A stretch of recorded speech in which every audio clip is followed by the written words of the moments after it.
Hey, WTUFO fans. If you like the show and you want it to continue existing, head to patreon.com/WTUFO and support us for $1 a month. No special stuff, no gatekeeping. Just support the show for $1 a month to help it keep existing. Patreon.com/WTUFO. Thank you very much. What the UFO? I'm here with Rich Hoffman. Rich, it's such a pleasure to meet you. Thank you for joining us. Glad to be on board with you, Caleb. Thank you so much. If anybody doesn't know, Rich is a longtime UFO investigator. He's celebrating 60 years of investigating this year. Congratulations on 60, Rich. Thank you. Thank you. His career is wide and varied, but to give you the quick highlights, he started with a BA in organizational communications from Wright State University. He's an information technology consultant and strategist. He's been a defense contractor for over 20 years, working primarily with the Army Materiel Command HQ for a variety of companies. Mr. Hoffman's a senior engineer supporting the U.S. Army Materiel Command HQ at Redstone Arsenal in Huntsville. He has 60 years of experience as an investigator, researcher, writer, and presenter on the subject of the UFO phenomenon. 50 author acknowledgments. He was one of the very first people to join MUFON in 1969, and is at the time of this bio was the MUFON Star Team manager, as well as the state director for Alabama. But he graduated from MUFON to found SCU, the Scientific Coalition for UAP Studies, which he describes as a think tank advancing scientific research of UAP. Did I get that just about right, Rich? You sure did. You were spot on. Nice. Okay, thank you. Well, what I was thinking for a broad structure here is we can do a little bit a bio to get us started. People can deep dive that elsewhere if they'd like, but I'd love to hear it from you.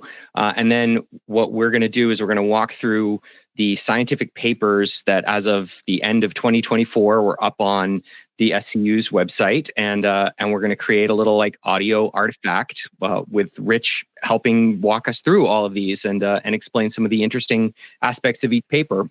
And then in the back third, we'll do the future of the field. So sensors, funding, data, transparency, all that fun stuff. And maybe we'll button it with NHI communication ? If we have time to ponder the unknown. So A, does that all sound good to you, Rich? And B, would you like to walk us through a light version of your bio? Yeah, sure. It sounds great. I'm looking forward to it. People often ask in terms of how I got started. I didn't have a sighting. It wasn't as a result of me being abducted or anything of that nature. I mean, it was purely the fact that I was in an 8th grade science class and I was late to class. I prior to that, I was in the band and we all had to put our instruments away, and I had to walk across a field, got over there, and an assignment was passed around where there were topics, and everybody had to sign up for a topic and do a 10-minute presentation. And nobody stuck their name next to the one called UFOs, and I didn't even know what it was, but I put my name on it. I went up after class and I talked with Mr. Bayshore, my science teacher. 13 years old. Again, I was, relatively young. And I said, hey, look, what is a UFO? He said, unidentified flying object. I said, well, what's that? And I said, well, you ever heard of flying saucers? I said, sure. I've science fiction movies and everything else. Anyway, go research it and figure it out and then come back and do your book report. Well, I really didn't get into it at all. And, to be honest with you, it wasn't something that was very on the top of my tongue at the time. But I picked up a couple books. I think, one was My Saturnian Lover or My Trip to Venus or something like that, some kind of crazy topic. And I came back and I talked about that for 10 minutes. And then my teacher started pummeling me with questions like, for example, well, the Air Force has got a program, and oh, by the way, we've shot at these things, and oh, by the way, they can do all kinds. I'm going like, well, what book did you read? I didn't have that in the book that I was, reading and stuff like that. Anyway, bottom line is, I bombed it. I got a D on the report. He at least gave me a D instead of an E because at least I did look up a book, probably, Mm-hmm. And anyway, bottom line was, I went home that evening, and on the news there was Walter Cronkite came on, and he was the CBS News anchor at the time, and he said that there's been a landing in Socorro, New Mexico, and Lonnie Zamora was, a police officer was checking out the case, and he saw two small beings and everything else, and there was some burnt shrubbery or something like that. And I thought, wow, that's pretty cool. I thought, well, that's interesting. And by the way, a couple days later, my aunt was going to a bookstore downtown Dayton called Wilkie's. And I said, well, can I come along? And she said, yeah. And bottom line, took me up to the bookstore. And I walked up and I asked the person behind the desk, I said, do you have any sections or books on UFOs? And they pointed out where to go. And there was a book there that was on the shelf that I thought, well, maybe it looks a little legitimate. It was called The Report on Unidentified Flying Objects by the former head of Project Blue Book, Captain Edward Ruppelt. Mm-hmm. And I'm opening it up and I'm reading it. The first sentence was about the jets that were shooting at these things. I'm going like, that must be the book that my science teacher, had read. Mm-hmm. Anyway, I read it from front to back. Became super interested in the whole topic to the point where every newspaper topic, the thing that I could find, I was clipping them out, getting scrapbooks built, and I was also going in every newspaper or article, in some sort of publication. I went to the library and was like looking up things and copying them and doing all this and reading them voraciously, right? And it was I think within a year, I was already starting to go around and I actually went to an astronomy club meeting and I was actually presenting to this astronomy club on the topic at age 14. And then by age 15, I was going around the city and doing like to Sir Thomas clubs and to a church group and to you name it, lectures on the topic. At 15. At 15. And then I ended up, I got a call from a producer at one of the local TV stations, and they wanted me to come on Phil Donahue, which was a talk show at the time, very, very popular, by the way. And Phil was like, really, really well known, but he was just getting started and in Dayton. And this is before he went to Chicago and really became famous. But anyway, bottom line was I was on his show and I was now age 15 talking about this. And the next thing I know, I began being the contact for anything weird that was going on, because now I'm getting phone calls about UFOs, Bigfoot, and every other thing that goes bump in the night. Okay, so this is when you start your climbing fences phase. Yeah, and so my problem was that I couldn't handle all that, and I decided, well, wait a minute, I'm not going to handle Bigfoot. I'm just going to handle the UFO thing, right? So I would tell people that, look, I don't do Bigfoot and I don't do ghosts and stuff like that. I just do UFOs. And then I found out over a period of time, I got connected with a number of friends, and I got connected with an article. There was an article about a Midwest UFO network group that was, which is the original name of MUFON before the original name of MUFON. Right? And so I signed up to be a part of the Midwest UFO network. And that basically was right after they got started in 1969. Well, by that time, this thing called the Condon Report was coming into play. The results of that was supposed to be coming open. And I thought, wow, this is really going to be great, because they're going to finally confirm the fact that these things are legit, right? Well, I was naturally devastated when the report did come out and we read it, and it said, well, this is crap. However, I will also point out to you that I was doing UFO investigations up until that time, and would actually end up going on cases, like maybe one or two where there was a Project Blue Book guy that was doing the same case sitting next to me. That's so I got connected to that person. Okay. And then they helped me to get connected to the people on the base. And then I got access to the Radar Approach Control's telephone number that I could call up day or night about sightings that were in that area. Really? Yeah. So I had a hotline to the Right Pat to be able to do that. Right. So you would get a report and you would call Right Pat and say, are you guys seeing anything on your radar? Yeah. So I could say, there's a witness down here that's got something that they're seeing. Can you help me out? And can you confirm this? So I would be out connecting with the radar people at the base about that. Right. Cool. In addition, I got, connected to even the people at Foreign Technology Division, where they were doing the analysis work for the Project Blue Book. And I actually went out and did an actual presentation to them on the subject of UFOs. Interesting. Quote, foreign, end quote, technology division. Exactly. And so, anyway, bottom line is I was getting connected very well with the base people. And again, that led me into now also working with all the police departments around the city of Dayton, and that they would actually had my number to call me day or night on cases. So I became the UFO guy in Dayton. That is so cool. And so this is a combination of your interest and being on the ground at a really special time and place. Yeah. I think I heard you mention in other contexts that you saw Hynek speak a couple times as part of your connection to Blue Book.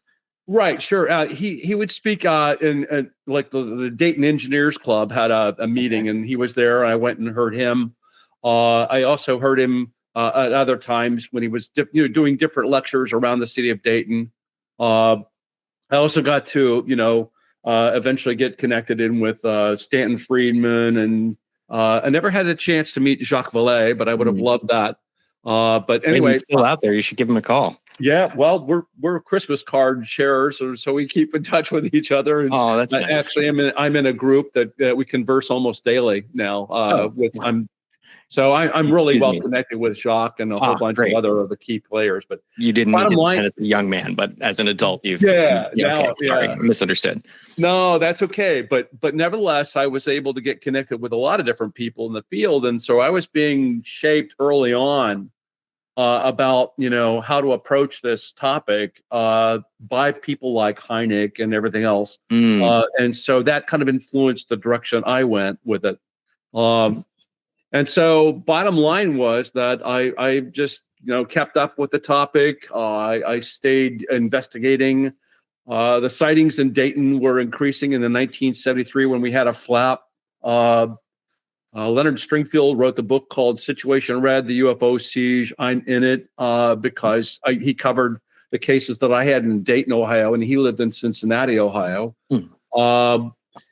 Anyway, I've been at it for now 60 years as of April this past April, and over that period of time, I was the state section director for Dayton, Ohio, for MUFON. I kind of went away a little bit to college, and I moved to the DC area where I got engaged in my government work with the Army Materiel Command. I've been with them for now 30 years, actually, in helping them out, but at the same time doing my interest in the subject of UFOs. And then, 2017 came up after the Con report. I call it the dark ages because everything went, we were encouraged not to report, not to do scientific papers, nothing on the topic. Right. After that. Yeah, we should double click on that briefly. This Condon report, which we were making fun of offline, that I'm using to hold up my mic stand because my brother John got it for me for Christmas, and it's really fun. Would you agree with the characterization that it internally throws a little more validation toward UFOs and UAP than Condon did in his summary? Without a doubt. If you actually look at that big, thick document that you've got there, 3/4 of it is just like information on maybe the limited cases that they looked at. And by the way, if you read the report, they couldn't explain 30% of the cases and considered them an unknown. At the same time, then you have the bias that was going on within. A number of people left. They saw that there was a bias there. There was actually a memo that went out where it was called a trick memo, where bottom line, it was trying to dispel and say, well, we'll make this thing look like it's a scientific study, but we're struggling to come with any conclusions and trying to prove that they're real and everything else. And of course, you had the summary written by Condon, which actually indicated that he didn't even read his own report because he couldn't have come to the conclusions he did if he read it. And it was a situation where, well, there's no threat to national security. And additionally, science should not continue its study in this because any attempt to do that would be a waste of time and space and energy, right? And that is the real killer. That is what put us into the dark ages for half a century. Big time. And because the report was released and then blessed by the National Academy of Sciences, which then helped to put the lid on it, right? That was the nail in the coffin that then kept scientists now from even publishing a paper or doing any kind of study on the phenomena. And we did that from like 1969 to the 70 time period up until 2017. So there's a lot of years that, our legs were scientifically cut off of us, and we were not able to go out and to do any kind of research. Right.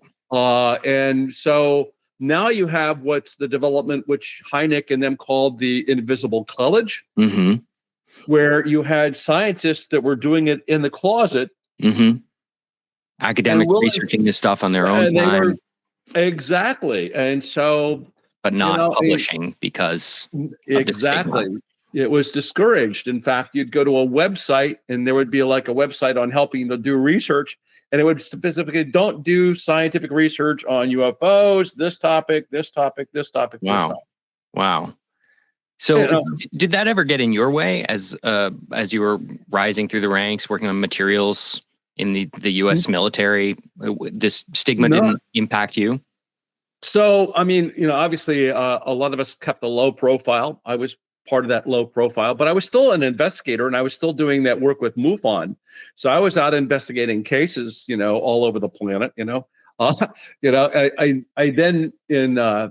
moved with the command was bracked down to Huntsville, Alabama, and I came with them. And so now I find myself here in Huntsville, Alabama, and working at Redstone Arsenal.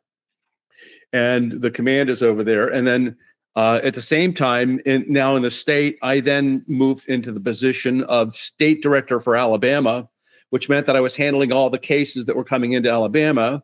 I became also the state director for Mississippi because they lost their lead. So I now had two states. And then eventually I was also handling those two states' cases, but I also became the deputy director of investigations for all of MUFON.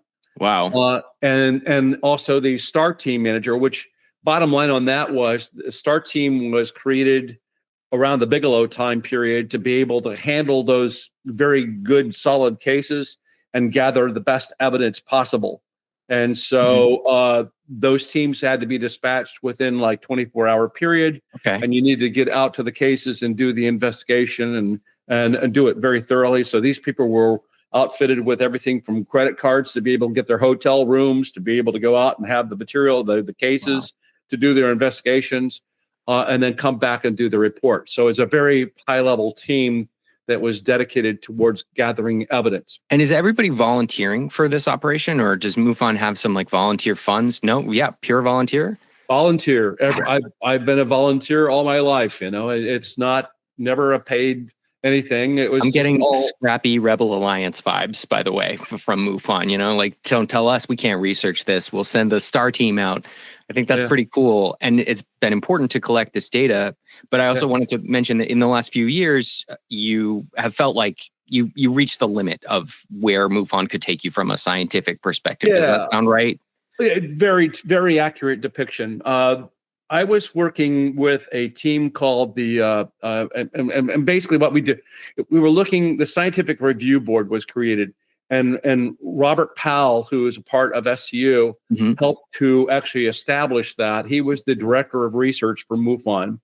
And he had a team of other scientists, if you would, everything from mathematicians to nuclear physics scientists and everything else, that would, when we would go through all of the UFO cases in MUFON that were submitted, and we would look for the ones with the best chance for having evidence. So we looked at the best cases. Okay. And then, so I would, there were 5 of us and we all went through the cases and we would then check them out and say, well, that looks like a good case. And we would come up with it, and then we would go through and reanalyze it and gather more information if we can to try to do that. And so bottom line, what we were seeing was a lot of lacking quality on the part of the investigators. They're all volunteers, right? Sure. Every one of them is volunteer. Right. And it doesn't necessarily mean that they were trained to be investigators either, but they're all trying to go out and at least do some sort of validation about the incident to see if it's actually a legit case. Right. And, you know, and check it out from that side. So there's some degree of validation of the case, making it maybe a better case, if you would, and also making sure we're getting the accurate information in the database. But we were finding cases that were like, you know, either poorly analyzed, or you could see the confirmation bias in the investigator, or something like that said, well, wait a minute, we're getting a lot of low quality cases here. And it didn't help us out too much. We were getting kind of a little discouraged, if you would. And then we did everything we could to try to be able to influence and change that by giving better education to everybody. And then what happened was that MUFON started to also move into the conspiracy stuff, like, you know, that there's a secret base up on the moon, or, you know, some, you know, anyway, blue aliens and everything. Anyway, they started getting off on that. And I think a lot of the scientific team said, well, we're out of here. We don't want our credibility ruined by conspiracy stuff, right? People claiming that Obama visited the moon himself. Exactly. And you know, blue aliens and stuff like that. And question mark on the blue aliens. I've heard a couple of sources about that. Maybe we'll see, you know, TBD, but I can understand wanting to move away from it and create more of like a rigorous architecture to do good reporting and good research, and a place where scientists would feel comfortable, you know, where you could build a team of, I think at this point, a few hundred associates who are very serious scientists who are curious about this and have the tools to bring to bear on it to really make some headway. And I thought it was interesting that you said, I used a word like validation, that it sounded like, in a way, MUFON was a validating project, like just sort of like a checking that this is real in some way. And whereas SEU is more interested in like describing the details of this phenomenon and starting to categorize and analyze it with precision. So like, let me give you a good example is, within MUFON, there was a practice whereby if you had a case that came in, you as the investigator had roughly a 90-day period to do an investigation, and you were encouraged to get that 90-day period. Well, let me talk to you about, like, in 2013, when we got the video for the Aguadilla case, where you now have, you know, 7,027 frames of this case, individual frames when you break it in. And we analyzed that over a 2-year period, be able to publish our report. Well, the bottom line was that there was not a lot of information out there on thermal cameras and what these things look like in thermal ranges. And so it was important for us to really spend time with it. And 90 days wouldn't work at all, you know, for doing what level of grunt work that we did. And that case, by the way, was handed to us by a pilot out of Miami who knew the pilot down in Puerto Rico, that told us that we had to sign a non-disclosure agreement saying we couldn't talk about it, even with MUFON. The fact that all 5 of us were MUFON people, we couldn't even let them know that we were doing this because we had signed the agreement, which put us in a very awkward position. You know, and then at the same time, we're doing this behind the scenes look into it, from everything from, you know, the mathematics to looking at the radar data for the case, looking at and talking with as many people as we could. So it takes a long time to do that. Well, that was in 2013 that we got started with that. And by 2015, we published our report. In 2017, they started getting into the blue aliens and all that stuff like that. And that's, again, the context where we were, where we said, we need to do this in a holistically different. And the scientists were all like saying, I'm leaving MUFON. And so we said, let's create SCU, which was, and that's how we got started. Then was made up of those initial 5 people who were doing that report. And then now we're, I think, in excess of 360 people worldwide. Wow. So, and we have like 25% of us have PhDs. Wow. The vast majority of us have advanced degrees in all kinds of disciplines. And so science is very active right now and back on the table. Yeah. That's kind of like where we are. Oh, that's so wonderful to hear that you've started the new golden age after the 50-year dark ages period following the Condon report. So it's fitting that we mentioned that, because you're striking back against that ignorance. And to that point, let's pivot into some of the science. The site, which I strongly recommend people check out, is the Scientific Coalition for UAP Studies. Sorry, I don't have it on the top of my tongue. Is it SCU.org? It's Explore. You want to look us up at explorescu.org. Cool. And that's the website. We're also on LinkedIn. We're also on, if you look us up on most of the other social media platforms, we're on Facebook. We're on, Instagram, Reddit, and you name it. But again, we tend to go along with the SCU, Scientific Coalition for UAP Studies, and it's usually Explore SCU something, right? Okay, cool. And you do an annual conference of some kind? Yes. In 2019, we decided to host a conference here in Huntsville. We had Lou Elizondo as our keynote. Nice. We had Travis Taylor, who's you might be familiar with the Skinwalker Ranch stuff. Right. And we had a whole host of other people that were at the conference. It was very successful. And then we've continued to do that with each year, with the exception of the first year of COVID in 2020. Okay.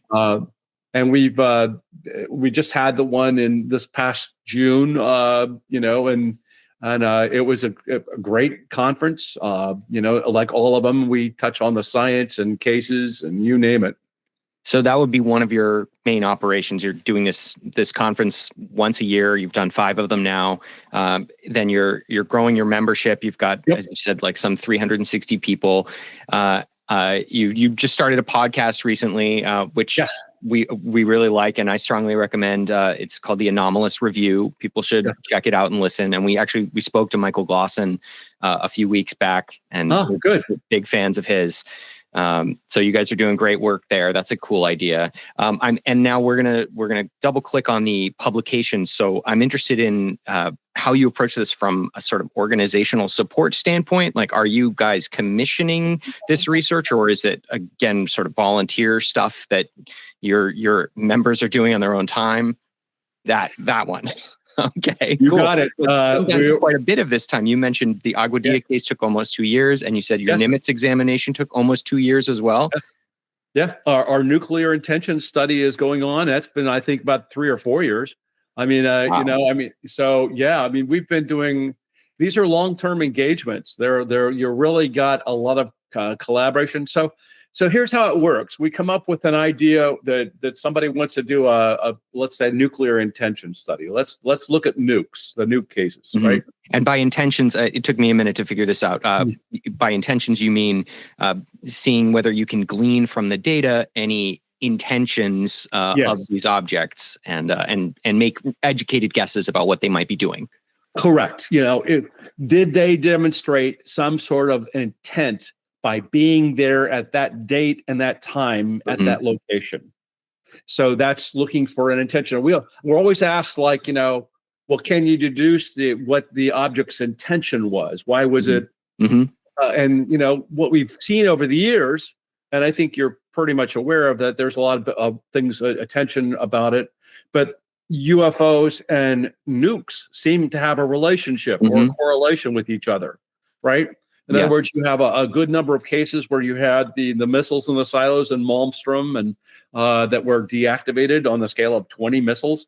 And then you also have cases, like Dunloring.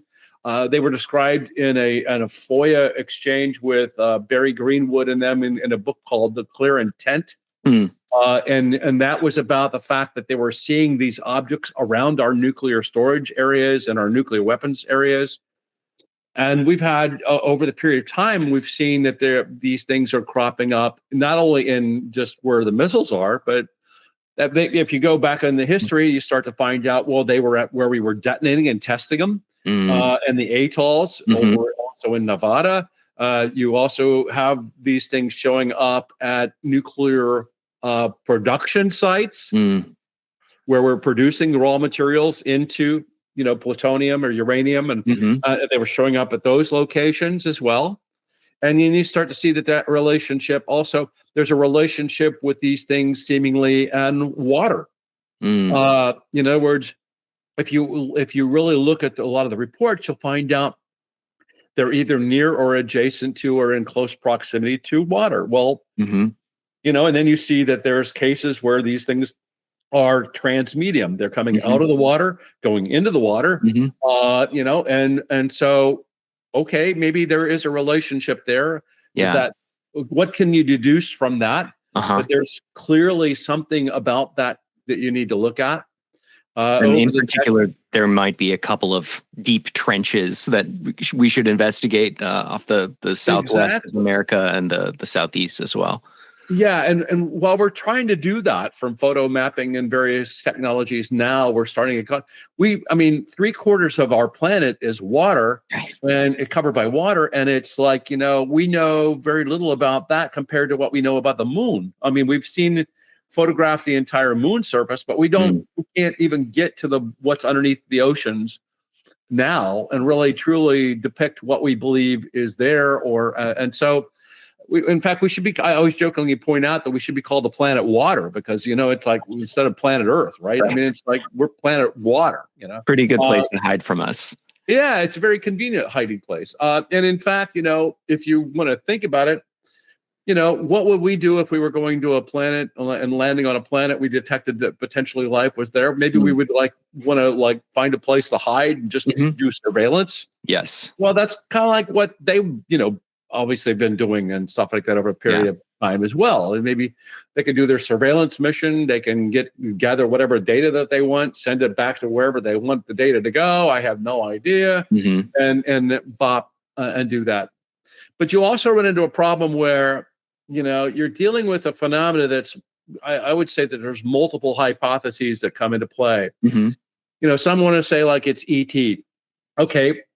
Well, some cases you look like that they are that. They potentially are maybe coming from space and coming into the atmosphere and, are seen.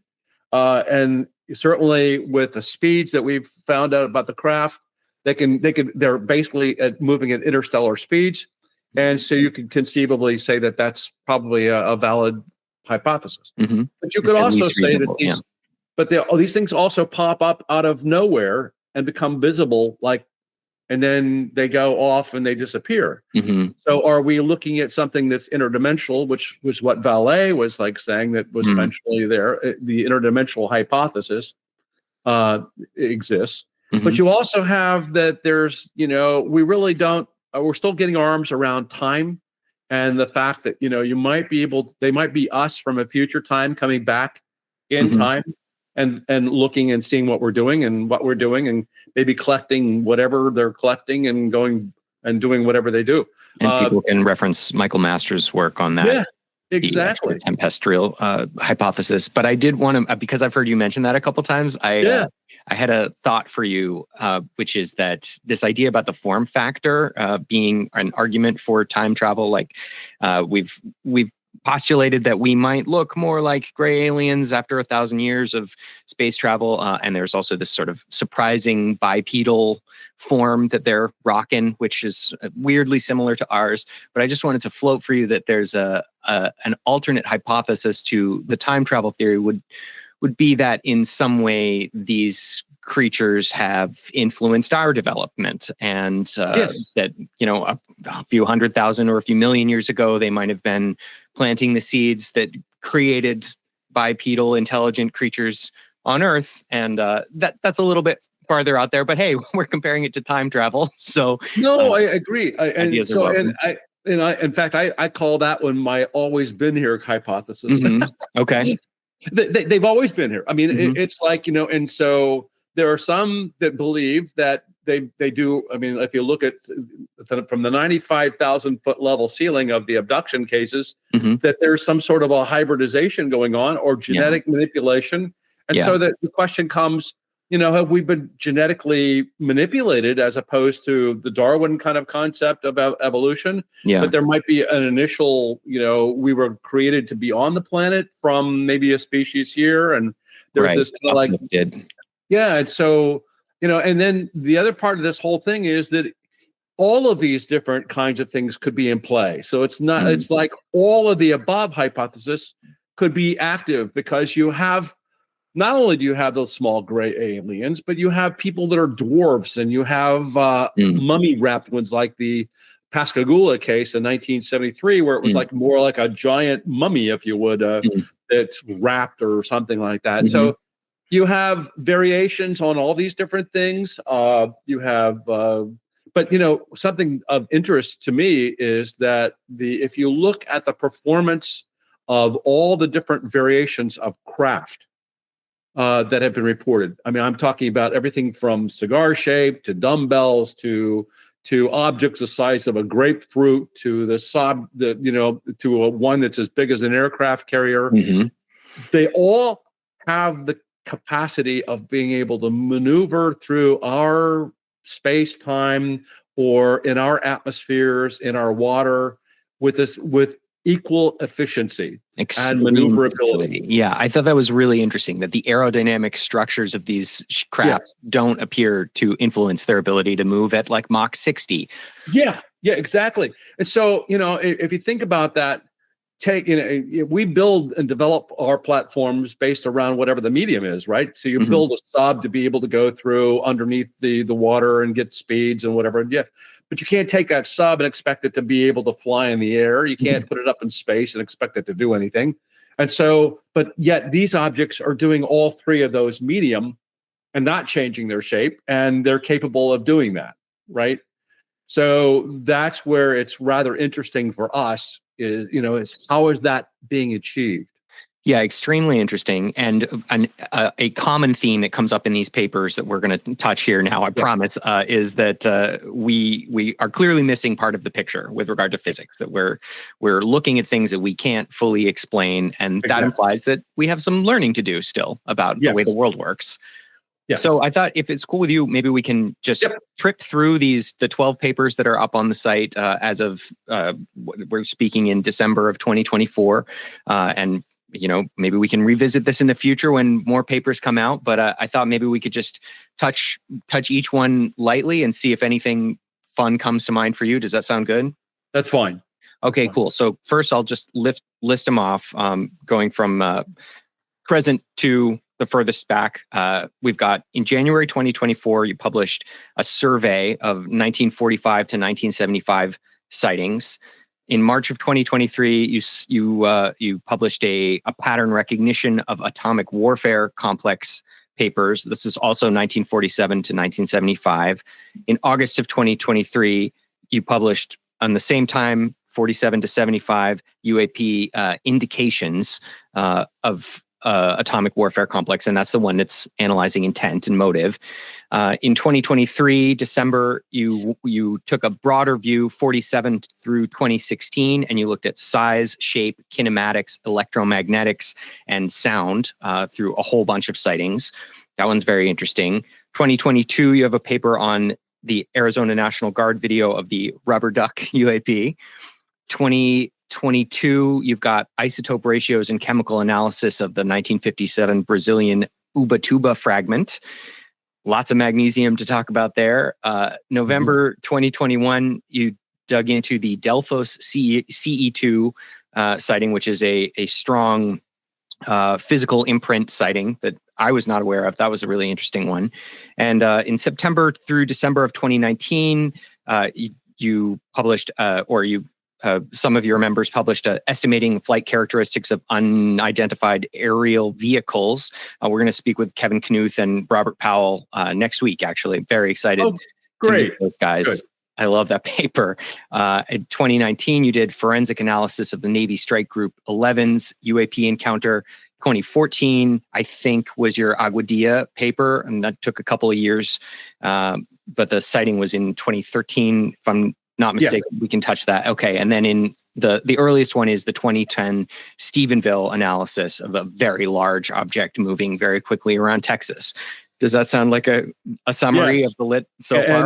And while you've got Robert, because Robert was instrumental in putting that paper together on the Stephenville case. He's the one that did the analysis on that. Cool. So, if you want to touch base with him when you have him on, that would be really good. But it was excited to talk to him. Excellent case that he covered, and he did an excellent job with it. And people can see, I believe he's in the Netflix Encounters series talking about that report. Is that right? Sure. Yes. And I noted that I think he mentions in that episode that the FDA removed public access to radar data after he published that report. Does that sound right to you? Well, so what happened was, actually, I don't know whether they might have eliminated that at that time, but over the years, we've been able to get through FOIA requests, we've been able to get FAA, data, radar data. In fact, just to let you know, even as in 2013, we had gone out trying to get FOIA released radar data, which we were able to get from them. But it seemed like after the 2013 case and over a period of that time period, they stopped doing that. They started giving out that data and taking that, even though you were making the case for, it's because that they were also seeing that radar data was also very, very good. And a lot of other ufologists were now requesting that from the FAA. And so they were getting overwhelmed by that type thing. So it was a matter of resources, time, and energy that they decided to stop doing that. Responding to FOIA requests about radar data. Exactly, because it was just too much for them. Everybody wanted to get radar data on every case, right? Sure. You can't do that. And so I guess that's understandable. That's the rationale behind it. And I do support that. I know that in 2013, I also investigated a case in southern Mississippi where a Cessna pilot was flying along and he sees an object. Think about this, a 4-foot diameter disc-shaped object with no propulsion mechanisms underneath his wing. Ooh, yikes. On the passenger side of the Cessna, a very small aircraft. Oh, man. So he was very close to seeing that object and saw that 4-foot in diameter silver object. Well, we got the radar data from we requested it from 6 different sites, and we were able to get the object on one in Alabama, and we were able to get the aircraft actually from another station. And we, at no time did you see both of the objects, because one radar might be too far away, and it's the angle of that was too much, or the object was too low from the radar beam. So you have to go to multiple sites, which again, think about the resources. Sure. Okay. Right? Yeah. And you're applying FOIAs to multiple sites. Were you able to distinguish between this object and the Cessna in this radar data? Yeah. Wow. You could actually see the Cessna flying along in the one radar data that we got. So we had the path of the aircraft. And then in the other one, we were actually able to see the object, which what it did, which is it slowly backed off from him, and it came to almost near a stop, and then it made a 120-degree turn and was going off at about, maybe like 25 to 35 miles an hour after it was going about 240 mile an hour with the aircraft, right? Wow. So it dropped back, did all those kind of maneuvers, and we got that on radar as well. Wow. That is such compelling data. Again, I often bang my head against just why this is a more broadly interesting subject, but it's wonderful and fascinating that you've got a crew of scientists that are really digging their teeth in here now. Finally, does it sound fun to you to go maybe give 5 minutes to each of these papers? Happy to do it. Okay, great. Let's talk the most recent one first. January of 2024, the 1945 through 1975 military and public sightings analysis. So my understanding of this is you took a huge pile of in excess of 100,000 sightings and you winnowed it down to just 301, I think, sightings using very strict, explicit criteria to limit that field. And then you looked at these cases that you could compare side by side and draw inferences about, or at least make sort of collective claims about the data, because you could line it all up and say these years had more and these years had fewer, and so I guess would be interested in any general takes that you saw from that data, like what story emerged as you looked at it. So let me clarify that right now there are 3 papers, and we're working on the 4th one, all related to the nuclear intentions study. Okay. So let's point it out this way. Our first paper was to look at and see if we could go through and we could analyze locations of where, for example, the nuclear related facilities were in the United States. In other words, all of the different locations of where the things about nuclear happen. Okay. And so that was the focus of the first study. And it was out to say, well, we found all the locations. This is where they were doing the production. This is where they were doing the storage. This is where they had the missiles and the missile. This is where we were trying to look at and say that, is there a relationship between an object and the sightings? And so we had myriads of databases, which we were able to go through. And as you pointed out very clearly, is that we very carefully put in a criteria to say that these are what we think to be good cases where there was some degree of validation, or that the object was close and proximity to that. So we were looking for the most credible information about those cases, where a lot of information, was either lacking, or there was nothing supported it, or it was at least investigated by somebody. So we're looking for the best cases. So we took the database that was this big and we culled it and narrowed it down into ones that we thought matched the criteria. Mm-hmm. And then we used that and compared it to, well, where are these things showing up? And we found out that they're showing up at these nuclear places that I just got through mentioning. Mm-hmm. And we were able to look and call out and say that, well, there seemed to be this activity that was going on at these locations. And we put that in a statistical kind of analysis, if you would, that just said, well, it's the frequency of these things that were happening at these places. When did they potentially occur? Was there more of an interest in these locations or these types of locations over a period of time than let's say where the detonations happened or something of that nature? So we were doing a complete analysis and look at that, to which then what we did is we went and used a military method of intention study. And we did that toward the second paper, where we're now saying we've got this database of all these different cases that were going on. Can we deduce anything from the fact that why it was that these things were showing there at the time and at that location? Okay, so that was the point of the second paper. Okay, so is the first one military and public, and then the second one is pattern recognition, and then the third one is indications? Is that right? The third one is the military and public. Okay. So what I was right. So first one is indications, then pattern recognition, then military. Correct. Yeah. Okay. So now we're looking. So the pattern recognition was about taking the data and saying, is there a pattern to this right? Mm-hmm. And we said, well, wait a minute. There are other kinds of sites out there that, for example, we might be wanting to look at and saying that, because we've always heard not only the nuclear production, but, for example, you might have, military aircraft that are used to carry nuclear weapons, right? Or ICBMs. Or, and so now let's look and see those other areas outside of the nuclear building and detonation complex. Okay.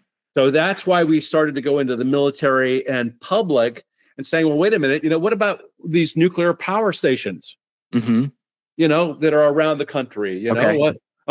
Could there be any indication that they're around those as well? So now you're looking at nuclear, just everything, and wanting to see if there's something there. So that's what the third one is about. Okay. right?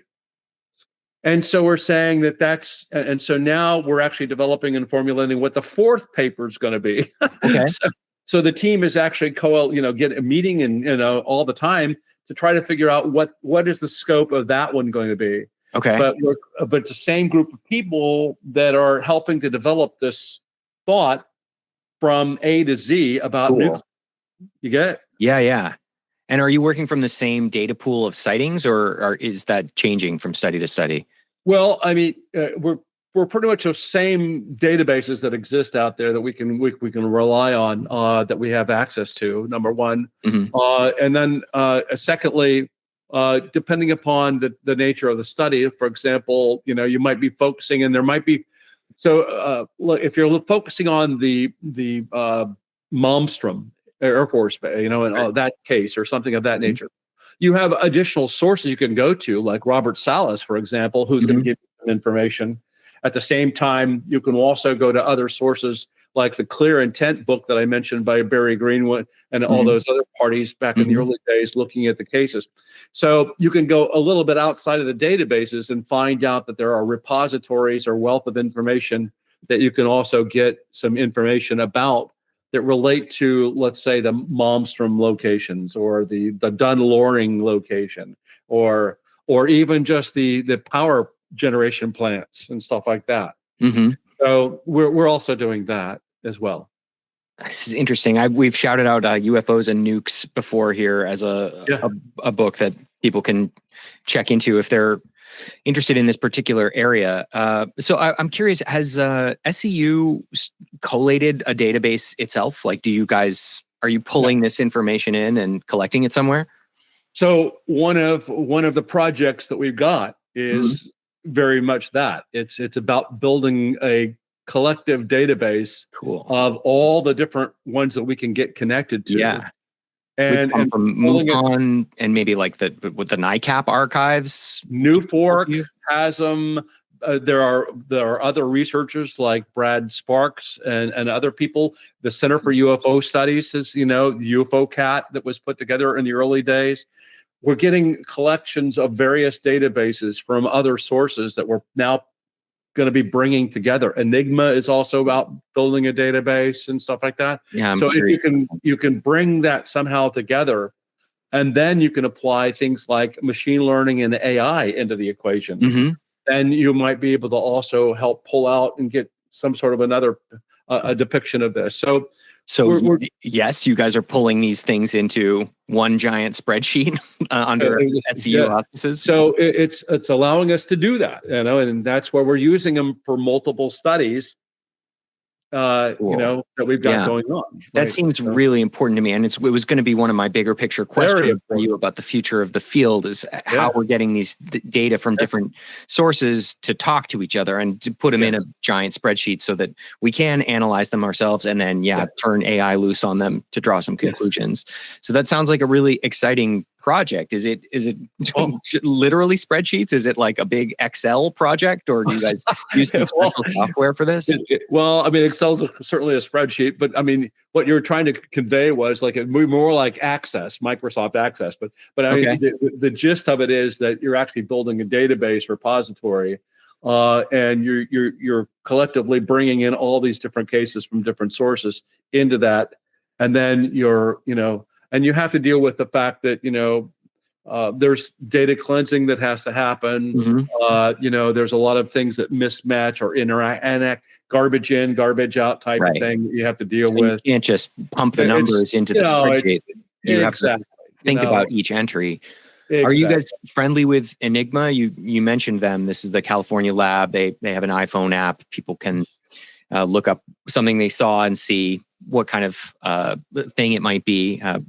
Do they have like an open source element to their data, or are you friendly enough that you've got a private connection? Well, we do know people that are in Enigma. I mean, certainly one of our past board members was Alejandro Rojas. Okay. And he's with Enigma. Okay. I question whether or not where Enigma is going. I don't know. It's not very transparent to me, and I've heard some rumors that maybe potentially it's going to collapse. Also, the other thing is like the new fork kind of data, if you would, that was being collected by Peter Davenport. I think he's looking to get out of it. He's aging and he was doing it by himself, and I think he's looking to be able to get out of that as well. So the question is, where does that new fork data going to go? Yeah. The other thing that we're doing is we're working and we're connecting with Arrow. I mean, we were connecting with all along, with the different phases that it went through, but trying to be able to see if we could also work cooperatively with them. Again, with the intent of being able to share data and work with it, and in maybe a clean capacity, so you're not giving classified information out. Sure. Yeah. So we're also partnering and connected to people in Europe, as well as in South America and Australia. So we're making connections with other parties that potentially have databases that we can also bring into the play as well. That is really cool. MUFON has a bad taste for obviously SU because we all left it. Sure. They're not happy. But they do have a historic data archive. Exactly. Yeah, sure they do. And we were able to get the archive stuff. Okay. But I mean, and they're trying to be as transparent as they want to be. But bottom line is, that we're trying to make those affiliations and those connections with parties to be able to pull these things together and make it so it can help support scientific study, right? Which is what hopefully we all want, right? And to that point, I want to talk about transparency a little bit, because I heard you mention in another interview that although you want this material to be available to scientists to do serious research, you're not necessarily in love with the idea of making everything open source so that everyone with a computer can run this data and come to their own conclusions. Is that a fair characterization of your position, or would you like to see this data be open source and publicly available? The concerns have always been in the context of data is personal privacy with regard to individuals. So we're like, for example, MUFON even, was very, very much concerned about sharing its data openly, because now you've got, people who have provided their name, their phone number, their addresses, and everything like that, right? So you've got to do something to be able to make it so that, on one hand, you can have scientists who might have a need to be able to connect with them and work with these people, and you can control the access and the amount of data. At the same time, with the public, then you have to worry about the fact that if you make it open public, well, you're sharing it now with, maybe even our adversaries. Do we want to do that? How do we want to handle the adversary equation? Yeah, it's a tough question. And so we. You certainly want to be able to be as transparent as possible. Our papers are are pretty transparent. We're publishing them online, right? We are trying to provide data, the data that we can control, in addition to our papers. So we've got a repository so if you want to go check out the radar data for Agua Dia, you can go to the actual data and see it yourself, and you can run that equation. And it's going to be more like about where the plane's position was, which has nothing to do with the individual that you're talking about, or the names, or everything like that. So again, we're trying to be very, very cautious around data.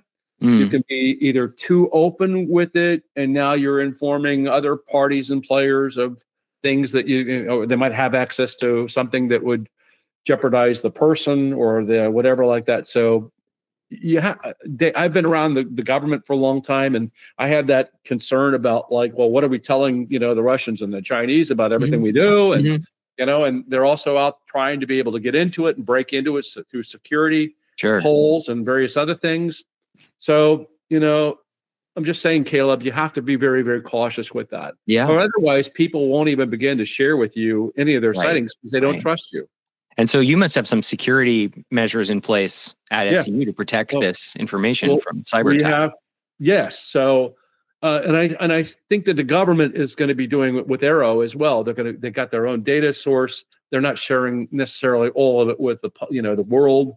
We don't get it. I don't, bottom Sure. line is it's being used within the military context, and it's on, secured systems and platforms like the SIPRNet or JWICS or some of the other kind of classified stuff. But bottom line is you're getting to the right people to be able to do the right things with the information to help advance scientific study. And that's where the concern is.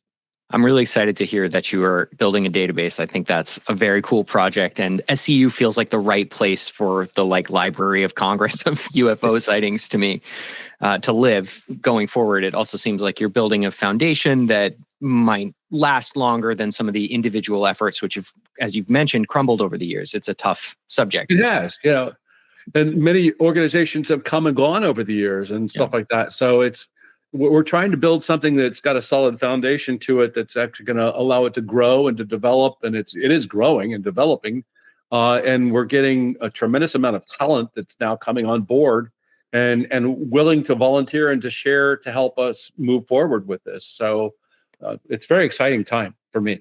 Well, we'll keep our eyes out for that next paper that's 1947 through 1975. Should we click into the 2023 paper that took a wider view, 47 to 2016, shape, size, kinematics, electromagnetics, and sound? So one of the studies we've had all along has been are there certain shapes that appear, and can we deduce anything from the shapes that are out there? In other words, for example, you might have heard the fact that the disc shape itself has what they call a falling leaf kind of pattern to it, right? Yeah, and that goes way back to 40s. It goes way back, right? Yeah. So that's an interesting, connotation, the fact that you had a falling leaf kind of when it was hovering, right? Yeah. And then you also have the situation where you've got the triangle shapes, for example, where they seemingly are reported to be no falling leaf pattern, are able to turn on their axis and then shoot off at incredible rates of speed, right? And so then you have, I think I pointed out to you the fact you've got objects the size of even grapefruit that are being able to do these types of things. Does shape really matter at all?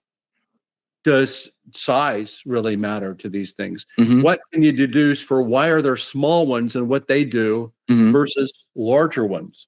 Or, some reported in the early days that the mothership was a cigar-shaped kind of craft, and it had smaller objects that would come out of it. Well, can you deduce anything from that? Again, so we also have broken it into looking at not only the shapes and how they've changed over the decades, but and the reports, but also now to see if we can look at the movements, the kinematics and associated with them. For example, the hovering, and do they all hover? Or can they all hover? And can they all shoot off at instantaneous speeds? Sure. Do they do anything straight up? Do they do anything at an angle? And so we're looking at now the maneuvering kind of capability. When they want to, do they bank when they turn? No. Do they just immediately back up and go this direction? You get what I'm saying? So now we're looking at the maneuvering that they do and trying to deduce what we can over that time period in terms of their maneuvering capabilities. I also heard you mention in another interview that you were noticing some differences that you didn't expect in terms of electromagnetic effects, like the triangles, for example, were not putting out electromagnetic interference. Is that right? So, so that's one of the things we're looking at. You might have, you saw probably on Close Encounters of the Third Kind. Remember when the truck comes to the train track and now, Ron Neary's looking up and gets a sunburn on the wrong face, by the way. Wrong side of his face. But anyway, and then the truck dies and then it starts back up on its own, right? And the radio is playing. And this is based on a real case from, I believe, the 50s, but I could be wrong. So Hynek, who helped put that together, kept that scientific aspect associated with UFO reports in the movie. And so, that happened where a lot of things were going on. Are these around power poles and power lines? Are they maneuvering around that? Is that why we have power outages? A number of people on board, like naval ships, for example, were reporting the fact that their radio didn't work, or you see effects like associated with the fact that, like batteries go dead very quickly. And you hear that a lot, right? And in your data, none of these kinds of events were associated with triangles. Is that we were not seeing it? We haven't seen them with triangle reports, but we were seeing them in the early days with especially especially on cars. And that's the other point I'm going to make. It's like we got up to a certain technology in cars, and it's suddenly like we didn't see them as often. Where, for example, now you've got the newer engines and things like that, which have been developed, where it's now not happening on vehicles, where it was happening in the 70s and so on and so forth with cars. So there's something about our technological development that helped us move out of that interference zone. Interesting. Yeah. So that's another thing to keep track of, is the fact that, and then let's go back to the Malmstrom case, that after the teams came out and investigated the Malmstrom sightings and stuff like that, it's believed that they now shielded some of those pieces of equipment that were being impacted so that wouldn't be replicated. Oh, wow. So do we think, sorry, maybe this is an above our pay grade question, but do you think we believe we have sort of operational independence now from those like missile shutdown events that we suffered early on? You and I know that if you're shutting down 20 missiles, that's going to be thoroughly investigated by engineers and scientists, right? Yeah. So what would have happened is that they would have brought in a team, and this was alluded to, that they brought in teams that would actually look into it to see what mechanisms could have triggered that, and then to have shielded or protected those things to not let that happen again, if you can. Yeah. And so that's what would have happened, and believed to have happened. And there's a number of companies that were out doing that kind of like work to be able to see if they could deduce that and how to protect it. Anyway, so cool. we would have tried to have remedied that, like we do everything in the military, is try to, if we find something, we analyze the heck out of it, and then we try to figure out how it works, or we re-engineer it, and we know every nut and bolt and how it's built and everything else. And so we use that to our advantage. And the military's always done that, any military, even throughout history. Greek fire came from another, country. So you've got, whenever they take over or they ever get something like that, we do that. So bottom line is that we've learned from that and we've moved on. And so go ahead. I was just wondering if the study of shapes and effects had suggested to you that we might be looking at some different technologies, and has there been any suggestion deeper than that about the different potential origins, or is that beyond the scope of that particular study?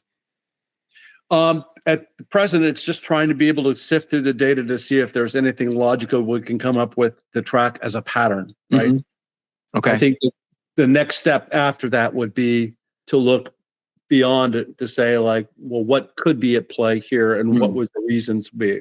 But ultimately, it's, can we deduce anything from the patterns of the shapes, the sizes, the motions over the period of time that would be valuable to science? And let's publish that, and then let's go to the next level and look at that and see what we can deduce. So it's, again, long-term studies, right? Yeah. And so top line there is we're getting some interesting data about categories here, and we're cataloging some distinct patterns of behavior and shapes.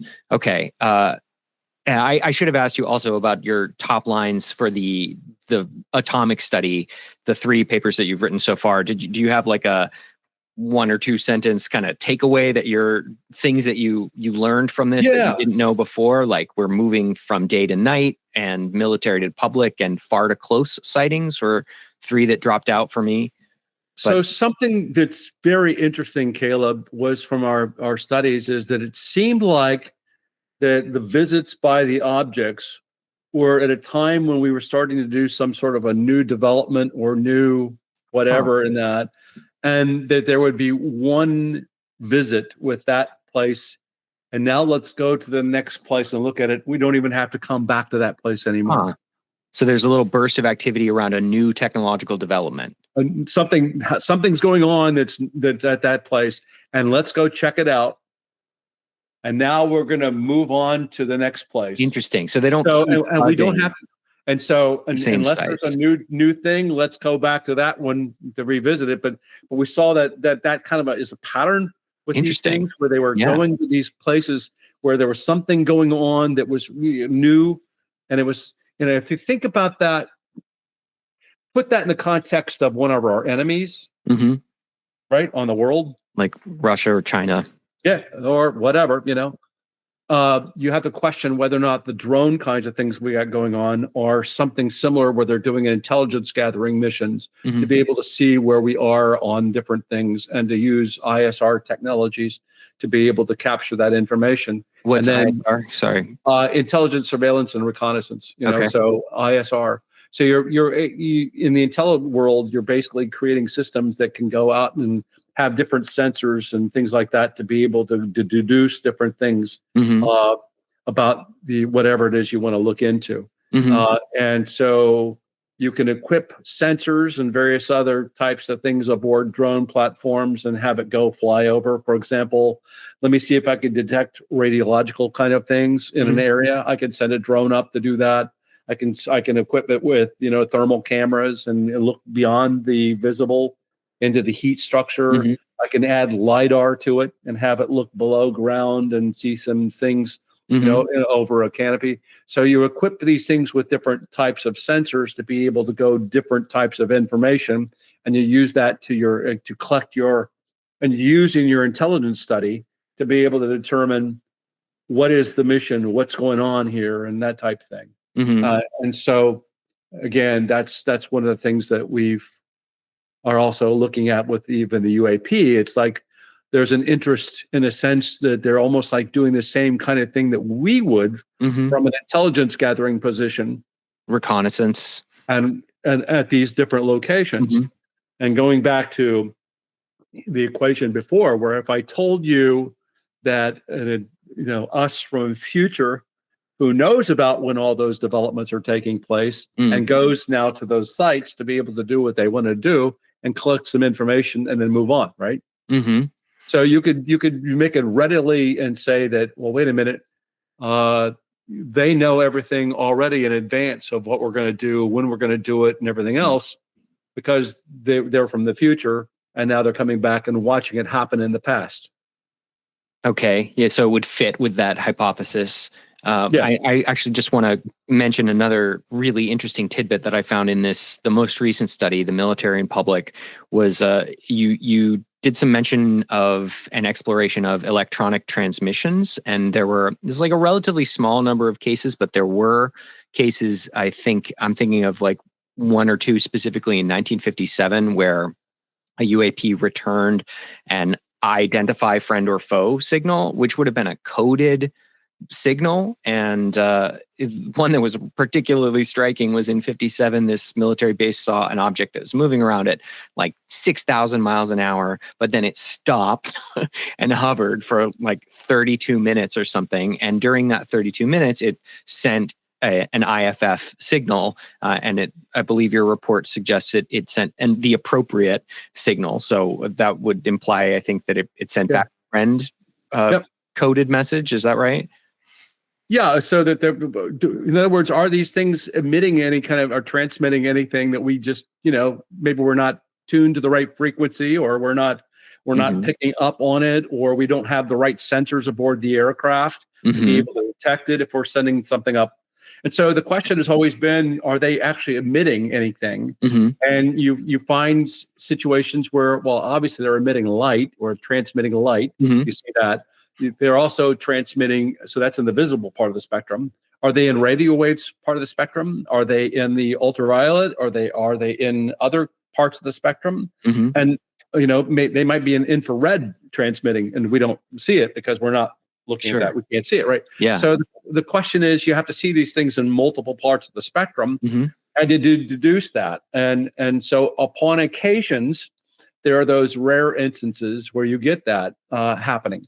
If you look at, for example, the Tehran incident in 1976 that happened in Tehran, Iran, there was clearly jamming going on of the navigation system as well as the missile system. Right, he wasn't able to fire on this object. Correct. And it had to break off its pursuit of the object because it was experiencing navigation errors as well. So then you also take a look at the fact that in the Nimitz case, when the Atflir equipped aircraft, the F-18, took place after the Fravor incident and they got back to the ship. Okay. They go up now with the camera and now they record the actual object on a camera, right? There was an appearance of jamming that was going on of that aircraft at the time. So you have the Go Fast video, is that right? No, that's different. the sorry. The FLIR 1 is the initial one. FLIR 1, okay. Yeah, and then you have the gimbal and you had the Go Fast. The Go Fast was the white object that was going up above the water. Yeah. Okay, so that's not the Tic Tac incident. No, okay. Those were all on the 2014-15 Roosevelt on the other side of the United States. Okay, thank you. But we do have video from the Tic Tac incident, and this is the FLIR 1. The FLIR 1. And this is not from the Fravor Dietrich encounter, but it's after that the following pilot goes up and gets some video, and that is public domain. Initially, it was taken off of the SIPRNet, somehow leaked in Germany. I think it was on a Germany server. And then the question was it legit? And how did it get over there in Germany? And then eventually it came out where you saw the release that was TTSA got and to the Stars Academy. Yeah. And so they were basically able to now have that out in the public domain, but there for a longest time nobody was admitting to it. Okay, but the main point you were making there was that aircraft was experiencing jamming, and jamming has popped up repeatedly, and various like signatures have been emitted by these things. But the coded transmissions I thought were specifically intriguing. And then like in the Tic Tac incident, the cap point transmission, like somehow it accessed this data about the cap point and flew there as if to say, Hi, can you follow me? Or follow me. I'm waiting for you. You're going to come here next or something. Right. And I'm aware of your operations in some way. So those are super fascinating. It's interesting that we don't have more, but I suppose this would be context coming from military experiences. So understandable that would be largely classified. Should we do the rubber duck? We can do that. That's fine. I think we can maybe be a little bit breezier about some of these remaining ones because they're smaller. The rubber duck video is like it's a small, extremely cold object, or it's registering extremely cold, and it's moving very quickly in a way that my read of your report was you ruled out common objects, and the conclusion of the report was we can't explain this as a balloon or some other generic object. So the conclusion of the report was this is an anomalous object, and that's as much as we're able to say, really. Does that sound right? Yeah, that's very correct. So along the southern border of like Arizona specifically, there's a number of there's a lot of things going on. Number one, that's where border issues are happening with people coming up from South America and stuff like that. But at the same time, you have there's also like a large number of drones that are carrying drugs into and across the border. In fact, it's been well documented that there was like something like, maybe like, I want to say it's maybe 2,000 cases. I don't know, or 20,000. I'm not sure, but it's 2,000 cases of drones that are being reportedly seen in the area. So bottom line is that there's all these like drone encounters. You've also got the problem of a place where they do testing of A-10 warthogs that go flying down these ranges and things like that, who are experiencing them or seeing something that's going on across the screen. You've also got, so you have A-10 encounters that are taking place, other military kinds of like interactions that are going on. And on this particular case, you have a situation where you've got a ground-based FLIR that is there. It's not attached to an aircraft, but a ground-based FLIR camera that is being used, and it's detecting now this cold object that's moving across this like valley, if you would. You can see saguaro cactus, little things out there. You can also catch little images of like maybe cattle that are out in the field. But again, you see this like unusual shaped white object. Well, when you get into thermal cameras, like the FLIR cameras and various other things, you can set them to being the case where black is seen as being hot, or you can set it to white as hot, and it detects 255 different shades of colors. And so, for example, so it's very, well equipped to be able to do that.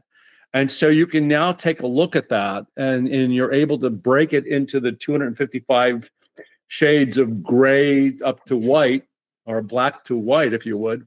And you can actually then look at it and say, well, you can even get it down to, if you have a comparison you can make, where you can say, let's say it was black and the cattle were black, then you can look at that potentially being the same heat.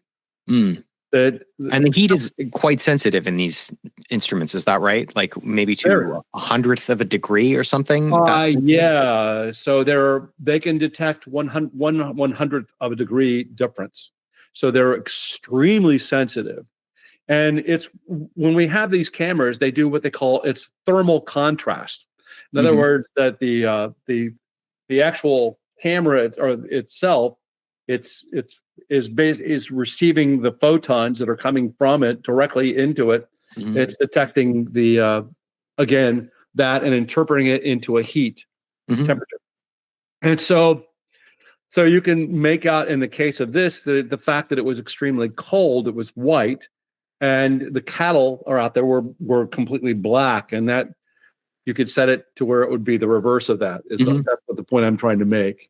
So you could see that this is very, very cold as compared to the cactus in the background, the field in the background.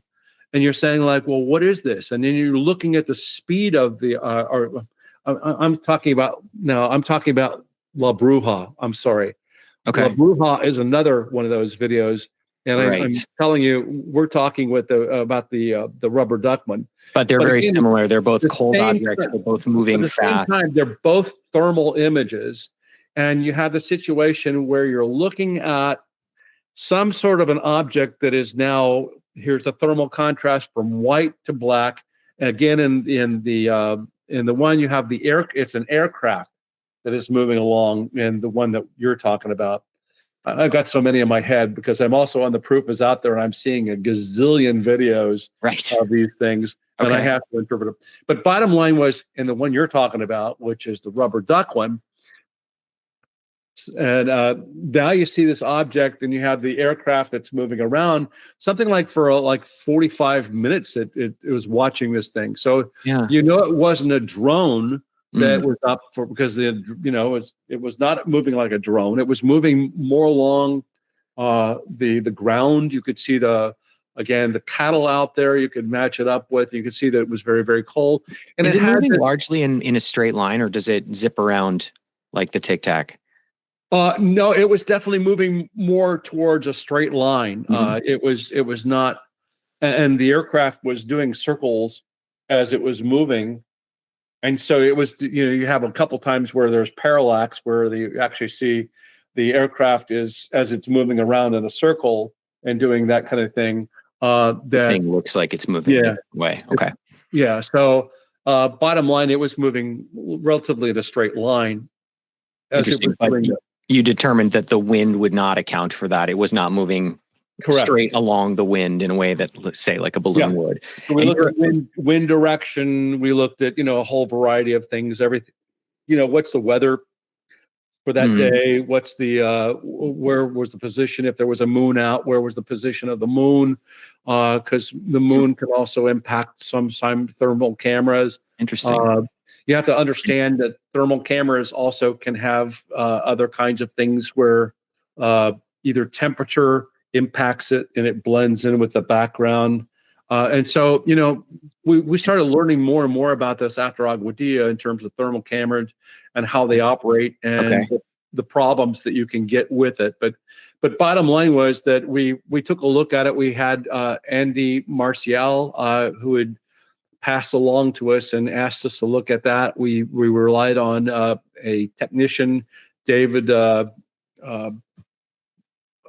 Fulch, that was also helping us to do that, look at it. And he has a same type of camera, and he can help us to detect, well, what does a bird look like, or what does a balloon look like, what is in thermal, and set it so that it's the same kind of an appearance, so the same settings where white is hot or cold or whatever. Got it. So you can rule out these potential alternate figures.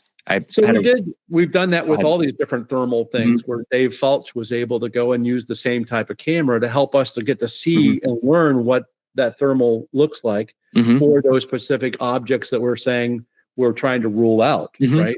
And so that's what we've done. And with rubber duck, we spent some time on that. Peter Reale, who is on our board, did an excellent job of going through and spending a lot of time looking at it. And as well as having David Fulch help us out to look at that. And we put our report together that we just said there was no plausible explanation for that object, or how it was moving, or why it was moving where it was. And the way it looked, we thought it might have been, maybe a payload or something like that made it look like the rubber duck that was being dragged from a balloon. And we looked into that. No, that didn't work. So that's kind of like what we did. It's interesting. Occurred to me that the signatures of regular objects sound like another potentially useful database. We spoke to John and Jerry Tedesco recently, and they spent the first month of their work just identifying signatures of airplanes and what a helicopter sounds like, and cataloging all that stuff. I always point out, Caleb, and this is an important point for you, is I always point out to field investigators and everybody I talk with, you need to understand the identified flying objects more so than the UFO to help you to rule out what is up in the atmosphere and how it can look very unusual that people misidentify, because they're misidentifying a lot of things, right? And one more thing in this rubber duck zone, as a materials guy, does it tilt your head at all that it could be a novel material that is producing this thermal read? Sure. And I was questioning whether or not, if you take, for example, can you chill up a material to where it's now chilled or super cold to replicate it and make it look like that cold, is that possible? And can you have it be, last for 45 minutes where it would look for 45 minutes, that same cold, And there's a problem there in the sense that it doesn't last that long, and you can't get the material to stay cold unless you had some sort of a chiller or something like that on the inside of it. Right. Something that was last for that duration. Right? Yeah. Oh, that's fascinating. All right. We have to go lightning round because I know you've got to get out of here kind of soon. But speaking of materials, Ubatuba, the fragment from Set 57, maybe we could just do a sentence on these last five. Anything jump out at you about Ubatuba? So, again, I would encourage you to talk to Robert Powell, who did the best work on that, because that was looking at a crash case in terms of alleged fragment, and they came up with the fact that it was a very pure amount of magnesium. And we did the analysis on that event, and again, he's the best one to be able to tackle that one for you. Okay, cool. We can go on the next one. Delphos CE2. This is like a glowing ring in the ground and like 14 inches of hydrophobic soil that follow a luminous object departing. In Delphos, Kansas, you have a situation where Ronnie Johnson was out with his dog Snowball that were out, on the farm, and it was late evening, and the parents were inside getting the evening meal. The next thing you know is this mushroom-shaped object, if you would, that comes down, which is extremely bright. And it comes down, and it's very near a tree. When it comes down, it actually breaks tree limbs and various other things. Comes down, and it hangs above the ground. Ronnie is out there, and he's paralyzed. He's also now blinded. The dog was also apparently blinded or have visual effects as a result of the brilliance from the object. Like lasting later in life? So no, or just temporarily? It temporarily Okay, cool. blinded him. And what year is this? I'm sorry to. I'm trying to remember myself. It's been a Ballpark is while. fine. It might have been 75 or 70s. something like in the 70s time period. And I'm sorry if I can't remember the exact date. But anyway, the bottom line was that. So what happened was that after the object leaves, he then starts to stumble his way back into the house, tells his parents, they come out and look, they see an object maybe going off or a light going off in the distance. That's about it. But the next thing you know is for the next 4 nights, there's a ring of soil that is glowing. 4 nights? For 4 nights. 4 nights. The sheriff came in also saw it, the glowing. The sheriff saw glowing? Is that what you said? Sorry. The sheriff of the town who came in to do the investigation saw the glowing. The mother came out and tried to touch the soil, and she had a numbness that happened in her hand, and she brushed it off on her leg, and now her leg was also had a numbness to it. So there were these kind of strange effects that happened. Also, they noticed over a period of time that, for example, like snow would pile up and melt off and go around the ring. The soil also became hydrophobic when it was tested in a lab, meaning that it would never turn to mud anymore. It just, and it didn't gain moisture at all. It no longer changed. So it's completely hydrophobic. And so then you say, well, what can create this kind of thing? And that's what the nature of the paper is about. Fascinating. People should go read it if they're interested.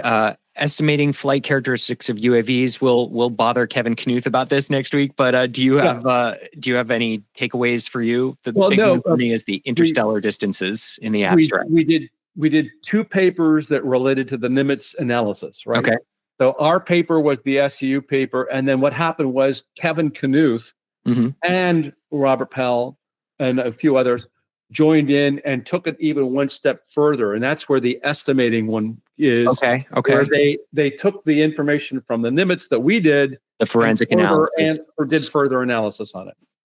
Okay, cool. So if people are interested in double clicking on the Tic Tac, read the forensic analysis Navy Strike Group 11 UAP paper, and then follow it up with estimating.